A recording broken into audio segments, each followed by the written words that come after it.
You are already dead if you wait for the sirens. That is the first fact. Write it down. Memorize it. Because the YJ-21 gives you no siren window. It gives you a plasma flash you will see through your eyelids, and then it gives you nothing.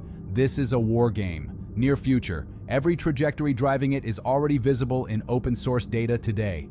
A Chinese-type EZhou-55 task group is operating in the deep Pacific. 11,000 tons of displacement. 112 vertical launch cells. Beidou 3 satellite targeting already locked on Honolulu, not Pearl Harbor, not a military installation on the other side of the island. The target is the USS Carrier Strike Group anchored in the waters just off Honolulu Harbor, less than 2 kilometers from the Waikiki beachfront towers. That is not a coincidence. That is the geometry of the problem. The United States Pacific Fleet does not park its carriers in invisible locations. A carrier strike group requires fuel, logistics, crew rotation, and port access. It sits in predictable water. The planned targeting officer does not need to search for it. He only needs authorization. The YJ-21. Eagle Strike 21. 2,000 kilograms of airframe. Mach 6 cruise speed in the mid-course phase. Terminal dive, Mach 10. 12,000 kilometers per hour. PLA Strategic Support Force documentation confirms both figures. This is not classified. China published it. At Mach 10, a 2,000 kilogram airframe does not need a conventional explosive warhead to destroy a ship. The kinetic energy of impact alone, the pure physics of mass times velocity squared, delivers a destructive yield roughly equivalent to 2.5 tons of TNT concentrated into a single penetrating point. The carrier does not explode. It is punched through. Deck plating, fuel tanks, magazine stowage. The physics handles everything the warhead does not. But you are not on the carrier.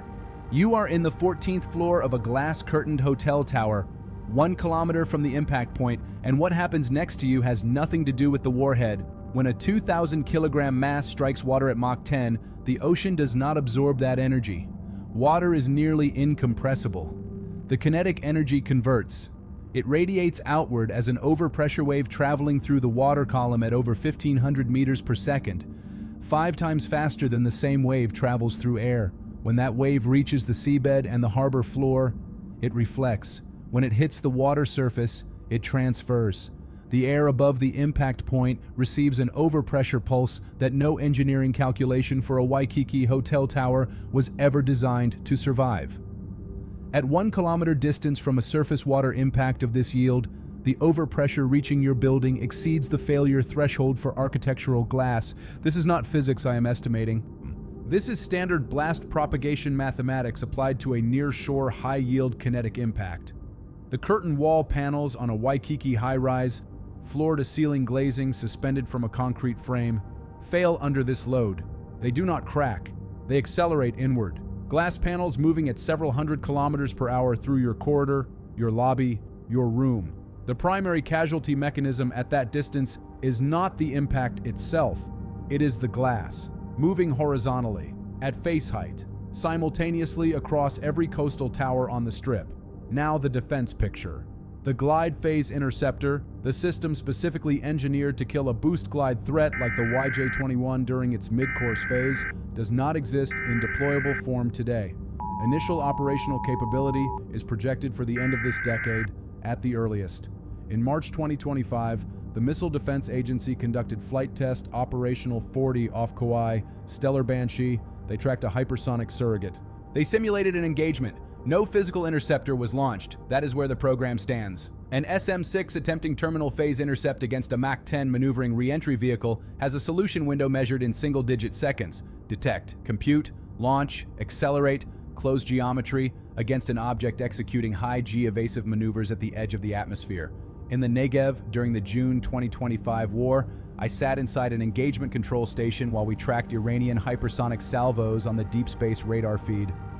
I watched intercept solution windows close before the interceptors could reach engagement geometry.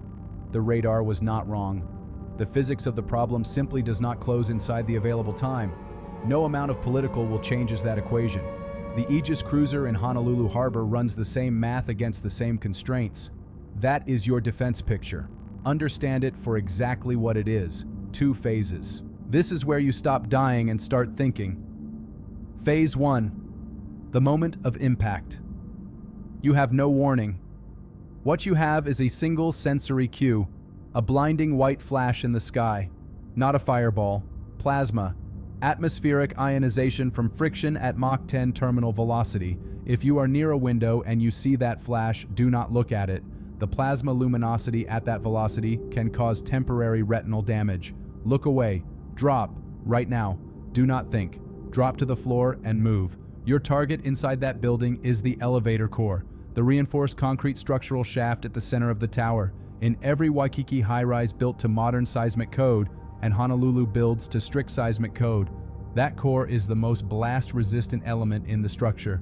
It is the spine. Press yourself flat against the core wall, face down, arms crossed over the back of your neck, mouth closed.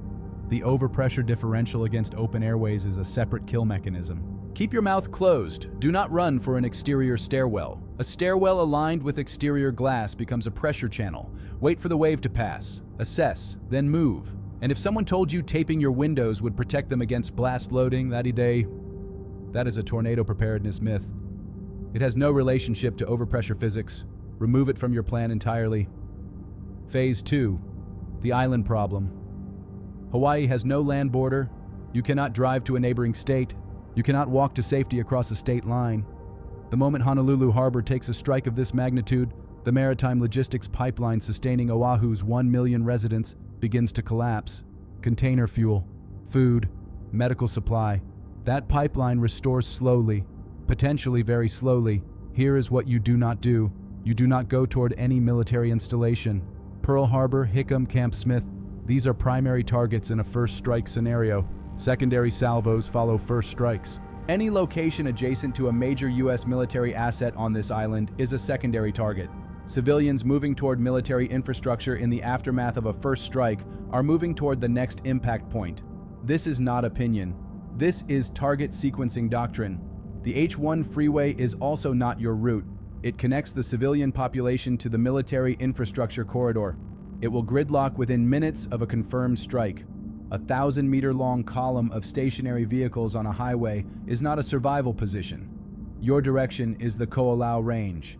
The Pali Highway, Hawaii Route 61, cuts through the Ko'olau Mountains via the Nuuanu Pali Pass. It is the primary overland route to the windward side of Oahu. The windward side, Kaneohe, Kailua, the northeastern coast, sits geographically opposite from Honolulu Harbor and the primary military target architecture of the South Shore. It is across a mountain range, distance from the overpressure axis, elevation. Terrain shielding. You are not driving the Pali. The Pali will be compromised in a grid-down scenario. You are walking the corridor.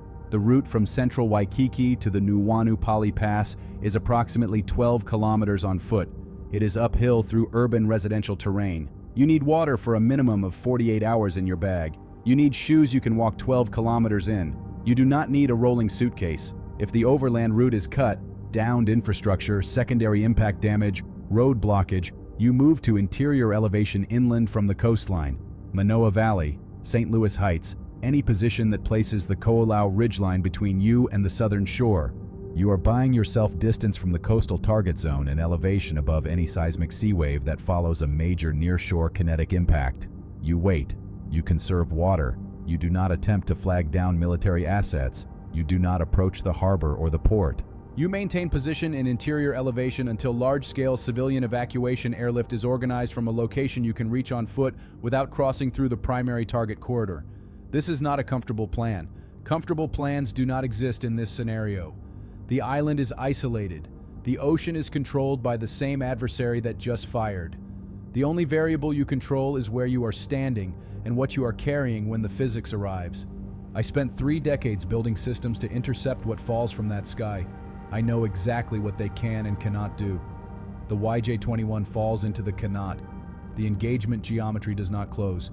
The interceptor does not reach it in time. The wave arrives. The missile does not know your name.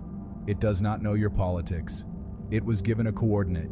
It went to the coordinate. The one variable it cannot account for is what you decide to do in the 30 seconds before the glass moves. Know the answer before the question reaches your city.